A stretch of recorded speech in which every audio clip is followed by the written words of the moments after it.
Bienvenidos de nuevo al programa de comentarios de hoy. La guerra en Ucrania lleva más de 3 años, pero existe una paradoja que divide al mundo. ¿Rusia está perdiendo la compostura o es Occidente el que se está quedando sin fuerzas? Por un lado, las voces, desde Washington hasta Bruselas, siguen afirmando que, después de 3 años, Rusia aún no puede derrotar a un país pequeño como Ucrania. Pero por otro lado, desde analistas independientes y neutrales, desde rincones ocultos, resonó una pregunta llena de burla. Sin embargo, más de 40 países, incluyendo la OTAN, Japón, Corea del Sur y Australia, aún no han podido derrotar a Rusia. Entonces, ¿quién es el perdedor? Entre estas dos afirmaciones yace una verdad tácita.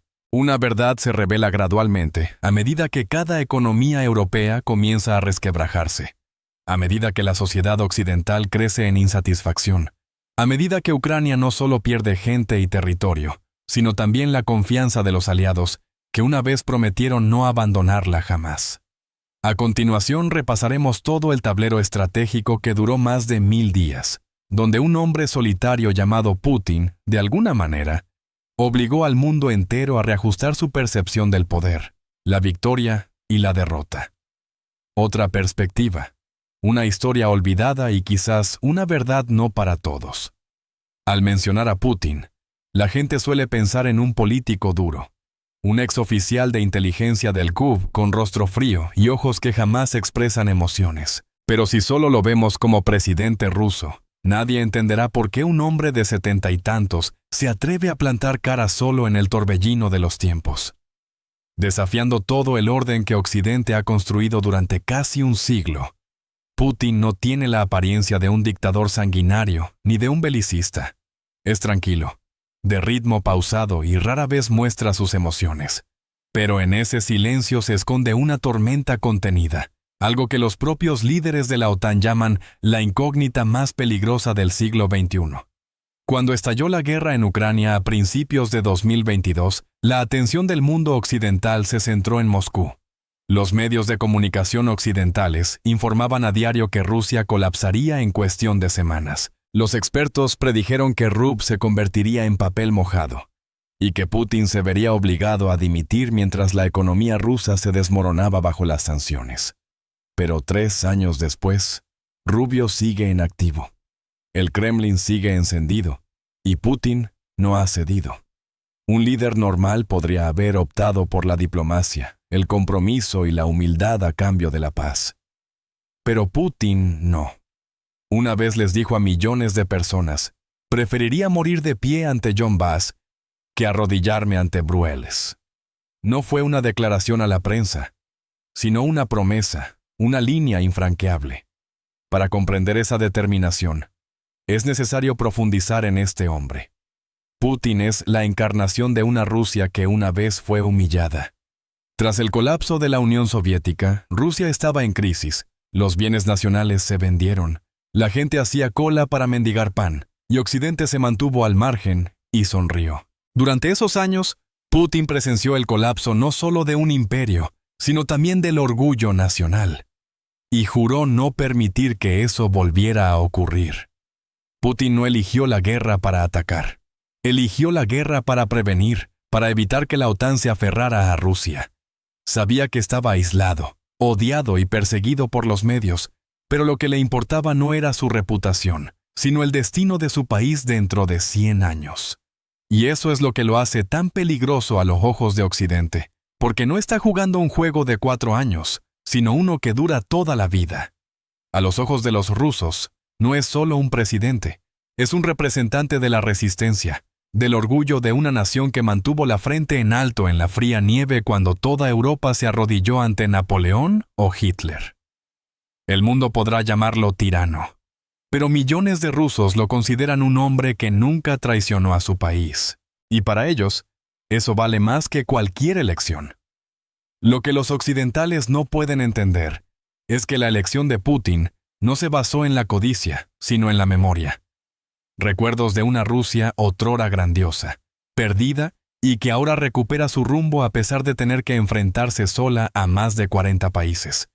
Y quizás esa sea también la razón por la que, después de 3 años, no ha caído y el mundo no ha podido derrotarlo. Durante los últimos 3 años, el mundo entero ha presenciado la lucha de un país llamado Ucrania contra Rusia, la segunda potencia militar más grande del planeta. Y los medios occidentales elogian constantemente esa imagen como una historia de coraje y espíritu indomable. Pero hay una pregunta muy simple que pocos se atreven a plantear. ¿Ucrania realmente lucha por sí misma, o se la está utilizando como arma en la guerra de otros? Si Ucrania lucha por el derecho a la autodeterminación, por el futuro de la independencia y la integridad territorial, ¿por qué casi todo lo que utiliza en el campo de batalla, tanques, artillería, sistemas de defensa aérea e incluso los salarios de los soldados, proviene del exterior? Para finales de 2024, según las estadísticas de según The Guardian y The New York Times, la ayuda total que Ucrania recibió de Occidente superó los $180,000 millones, de los cuales Estados Unidos aportó más de $100,000 millones, y el resto provino de Europa, Japón, Corea del Sur, Australia y varios países satélite. Una cifra enorme, teniendo en cuenta que el PIB de Ucrania para todo el año es de tan solo unos $200,000 millones. Además, recibieron más de 20 sistemas HIMARS, cientos de tanques Leopard, artillería M77, misiles Storm Shadow, drones suicidas, Switchblade y miles de asesores militares y técnicos militares, mercenarios disfrazados de voluntarios. Cada paquete de ayuda anunciado no es diferente a la recarga de un jugador principal en un juego controlado por los gigantes occidentales que están detrás. Pero el giro está aquí. A pesar de estar armado hasta los dientes, a pesar de haber sido entrenado en Polonia, Alemania e incluso en Estados Unidos, el ejército ucraniano continúa en retirada. Una a una, Donetsk, Luhansk, Mut y Avdiivka cayeron en manos rusas. Y mientras las armas occidentales se agotan, la mayor pérdida para Ucrania no son las balas, sino los jóvenes soldados que yacen eternamente bajo tierra. Los ucranianos se desangran, pero ¿quién planea el camino? ¿Quién decide cuándo contraatacar? ¿Quién aprueba el uso de misiles de largo alcance? ¿Y quién se beneficia cuando Europa se ve obligada a aumentar las compras de gas natural licuado a Estados Unidos, mientras las empresas de defensa occidentales siguen reportando ganancias récord? Ucrania no lucha por la paz, sino por prolongar una confrontación estratégica entre Rusia y Occidente. Cabe destacar también que Ucrania destina solo alrededor del 2% de su PIB a defensa, mientras que el gasto militar total de la OTAN supera el $1 billón anuales. Esto significa que menos del 1% del ejército mundial es la punta de lanza, la vanguardia, el líder de la batalla en primera línea. Si Ucrania es víctima, lo es de cálculos geopolíticos. Si es un actor activo, es una apuesta que no solo cuesta dinero, sino una generación a cambio de promesas incumplidas. Y la pregunta persiste. ¿Puede Ucrania realmente autodeterminarse cuando todas las decisiones importantes provienen del otro lado de la cama? Cuando estallan proyectiles en el Donbass, otra arma invisible pero afilada se dispara simultáneamente desde Washington, Londres y Bruselas. Sanciones. Más de 10. Miles de sanciones fueron impuestas a Rusia en menos de 6 meses de hostilidades. Los bancos quedaron excluidos del sistema de pagos SWIFT. Varias corporaciones de tecnología financiera se retiraron de Moscú. Apple cerró sus puertas. McDonald's retiró sus carteles. Visa Mastercard cesó sus operaciones. Todo el mundo occidental declaró unánimemente que Rusia se derrumbaría desde dentro. Pero eso no ocurrió. Muchos esperaban que el rublo se depreciara como el bolívar venezolano. Pero tan solo 3 meses después de la imposición de las sanciones, el rublo se recuperó, incluso subiendo frente al euro. Las empresas locales reemplazaron rápidamente las marcas occidentales por marcas nacionales o importadas de China, India, Irán y Turquía. El sistema ruso de tarjetas de pago. Mi cuenta con cobertura nacional. Los canales de comercio informal están tomando forma gradualmente. Rusia no está muerta, sino que comienza a adaptarse. La pregunta es, ¿quién está realmente acorralado? Según datos del FMI, en 2023, la tasa de inflación promedio en la eurozona alcanzará el 6,7%, el doble del umbral estable. En Alemania, la inflación ha alcanzado el 8%. Los precios de la electricidad y el gas se han disparado. Muchas fábricas en Polonia, Eslovaquia y Austria han tenido que reducir la producción debido a que los costos de la energía se han triplicado. Al mismo tiempo, la inflación en Rusia, tras ajustar su política monetaria, ha caído por debajo del 4%. El rublo se ha estabilizado y las exportaciones de energía siguen fluyendo con fuerza, pero no hacia Europa, sino hacia Asia. Fue durante este periodo de asedio que Rusia hizo lo impensable y reestructuró todo su mercado de exportación. El petróleo crudo se vendía a India y China con descuento, pero el flujo de caja era estable. Las transacciones se transferían a la moneda china, la rupia. Un mundo financiero más allá del dólar comenzaba a tomar forma, y Rusia fue el catalizador. El mundo dice que Rusia está aislada, pero en realidad es solo Occidente, el que se cierra a la nueva realidad. La mitad del mundo sigue comerciando, haciendo negocios e incluso beneficiándose de las sanciones occidentales contra Moscú. Algo que las sanciones no pueden destruir es la adaptabilidad de un país que ha vivido 70 años de guerra fría y austeridad. La guerra no solo se libra con armas y balas, sino que también es un juego económico y psicológico a largo plazo, sobre quién se quedará sin aliento primero. Y hasta ahora, la gente ha empezado a susurrar.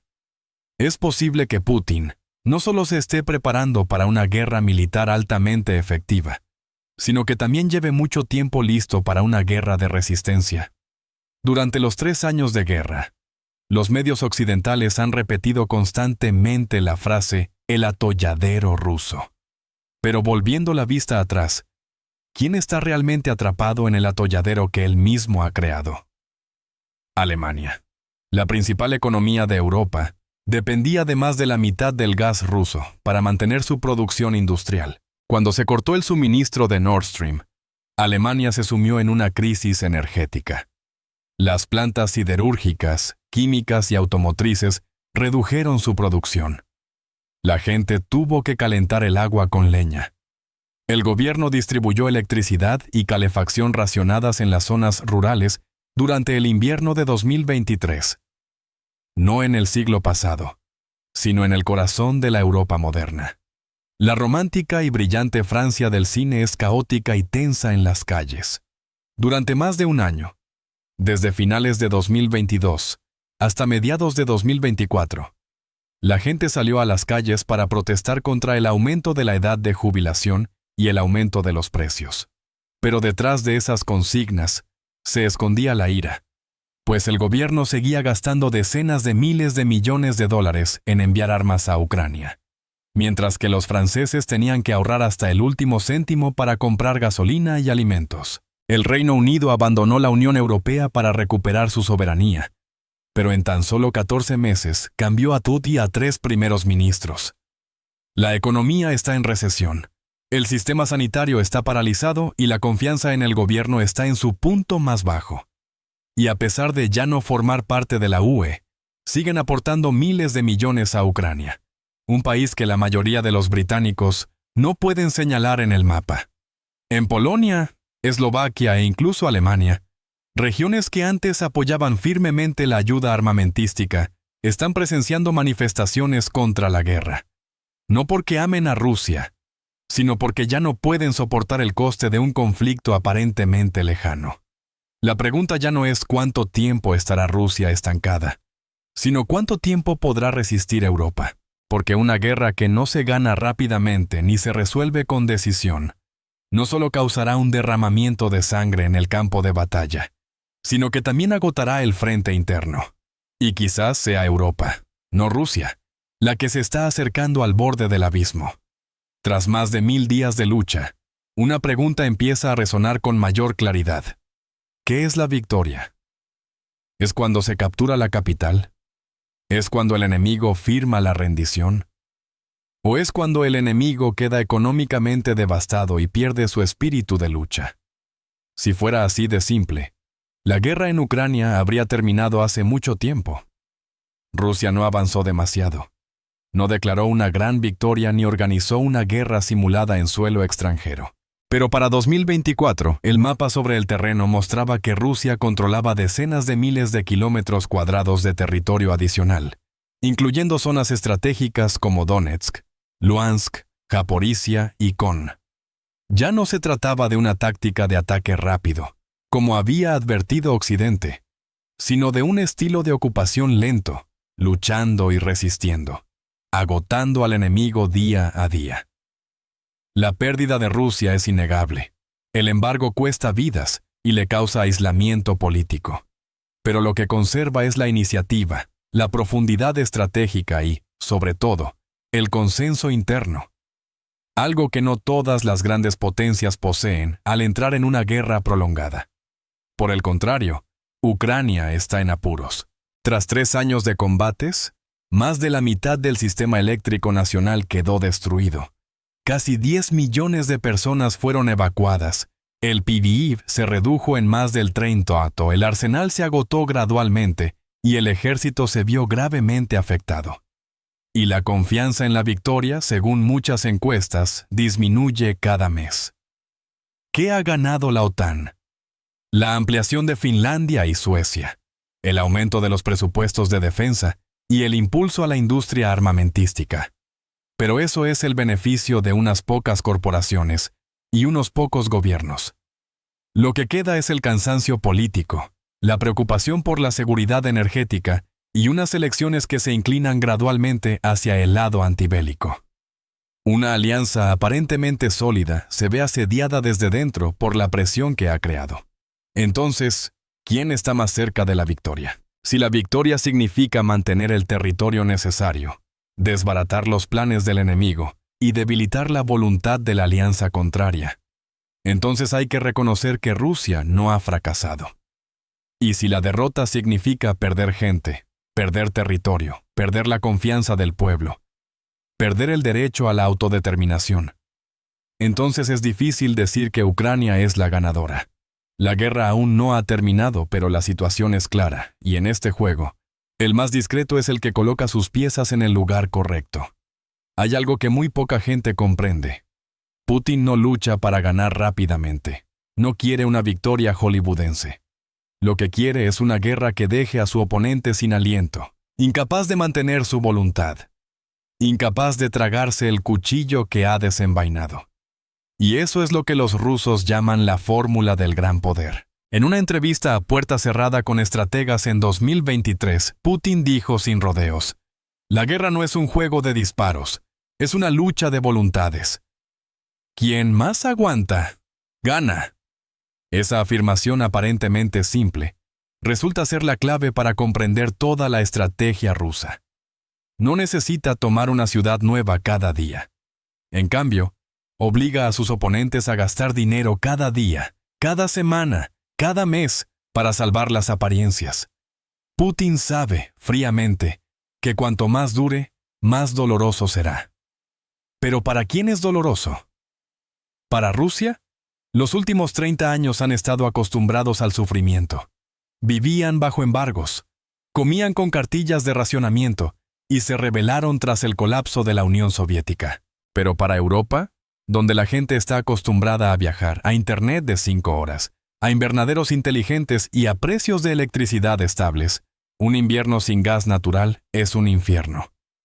Cuando la OTAN empezó a invertir decenas de miles de millones de dólares en Ucrania, Putin no entró en pánico. Al contrario, permaneció casi en silencio. No reaccionó precipitadamente. No pronunció grandes palabras. Todo sucedió como un veterano ajedrecista, esperando pacientemente cada movimiento en falso de su oponente.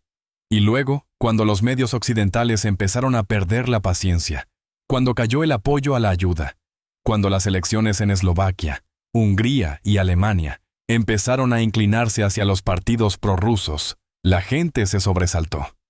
Rusia no solo ataca el campo de batalla, sino que también erosiona la retaguardia del enemigo. Uno de los momentos más preciados se produjo en el Foro Económico de San Petersburgo de 2024. Mientras el mundo entero permanecía aislado, una serie de líderes empresariales de China, India, Irán y Brasil aparecieron, estrechándose la mano y firmando contratos. Putin permaneció allí con calma y pronunció una frase que silenció a todo el público. Querían aislar a Rusia, pero al final solo se aislaron a sí mismos.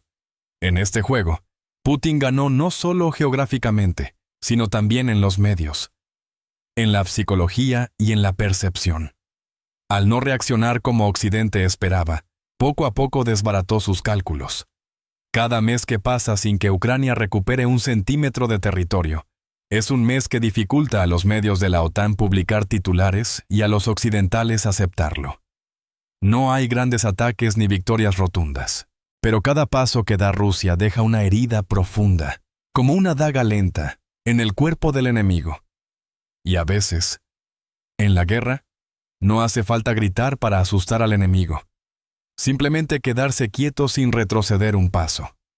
Cuantas más sanciones recibe Rusia, más petróleo vende. Esta afirmación aparentemente paradójica refleja una realidad que ha desconcertado a Occidente. Después de que varios países occidentales condenaran simultáneamente a Moscú, impusieran embargos, congelaran activos y cortaran todos los canales comerciales, lo que no esperaban era que gran parte del mundo no participara en ese juicio global. India no se quejó.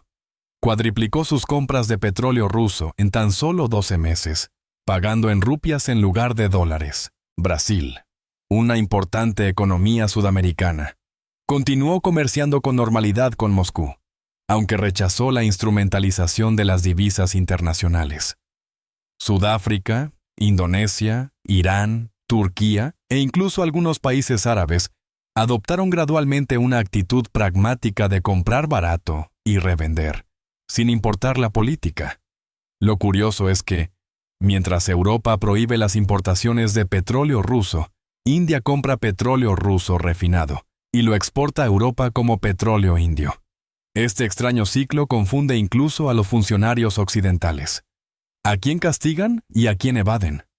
Los ingresos totales de Rusia por exportaciones energéticas en 2023, según un informe del Banco Mundial, seguirán superando los 300.000 millones de dólares. Gran parte proviene de los llamados países neutrales. Pero tras 3 años de guerra, la supuesta neutralidad parece haber desaparecido. Porque si el silencio sigue comprándolo todo, ese silencio se llama consenso. Putin no necesita que todo el mundo esté del lado de Rusia. Solo necesita que la mitad del mundo no esté del lado de Occidente. Y hay una ironía en juego. Cuantas más sanciones enfrenta Rusia por parte de Occidente, más presiona a otros países a despertar. A darse cuenta de su excesiva dependencia del dólar. A darse cuenta del papel de la OTAN. A darse cuenta de que no todos quieren ser satélites de un viejo orden fracturado. A veces, la persona aislada no es la que tiene pocos amigos, sino la que hace que los demás se reconsideren. ¿Estamos en el lugar correcto? Han pasado 3 años desde los primeros disparos en el Donbass, tiempo suficiente para que una campaña se convirtiera en guerra y una promesa en decepción. Miremos atrás. ¿Quién perdió gente? ¿Quién perdió tierra? ¿Y quién perdió la fe? Ucrania, según sus propias estadísticas, perdió más de 400. Miles de soldados en sucesivas contraofensivas. Tierras que se esperaba recuperar en cuestión de semanas, se han convertido ahora en zonas permanentes de control ruso. Residentes evacuados, infraestructuras destruidas y una generación de jóvenes atrapada en el fuego cruzado, sin saber cómo escapar. Y mientras la lucha en el frente se desarrolla poco a poco, otra crisis se desarrolla silenciosamente en el interior. Los medios ucranianos están sumidos en el caos. Un día dicen que contraatacarán, al siguiente lo niegan. A veces declaran la victoria solo para admitir, unas semanas después, que se retiran de la estrategia. El presidente Zelensky, otrora un modelo a seguir a nivel mundial, ahora cambia constantemente de generales, portavoces e incluso asesores estratégicos, como si estuviera resolviendo un rompecabezas en medio de una tormenta. Por otro lado, Rusia se mantiene firme, sin alardes, sin ostentación, sin adornos.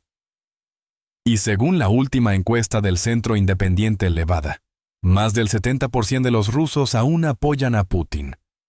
Esta cifra ha dejado atónitos a los medios occidentales, pues contradice por completo la predicción inicial de que los rusos se rebelarían por la guerra. Lo cierto es que el pueblo ruso sabe exactamente a qué se enfrenta. No quieren una victoria gloriosa. Necesitan un líder que no se doblegue. Y Putin, con todo lo que ha hecho a pesar de ser sancionado, aislado y tildado de dictador, aún mantiene esa imagen. Y el mundo entero, está cansado del lema «Apoya a Ucrania». Las banderas verdes y amarillas en las redes sociales están desapareciendo gradualmente. Las peticiones de ayuda ya no se escuchan en voz alta. Artistas, políticos e incluso los medios de comunicación han empezado a evitar mencionar a Ucrania como un tema emocionalmente agotador. Puede que esta guerra no se haya ganado, pero ha empezado a tener perdedores, perdidos en el tiempo, perdidos en la realidad y perdidos en las mismas creencias que antaño tenían, y ese es el giro más grande. El hombre que fue golpeado durante 3 años es el que se mantiene más fuerte en medio de la tormenta global.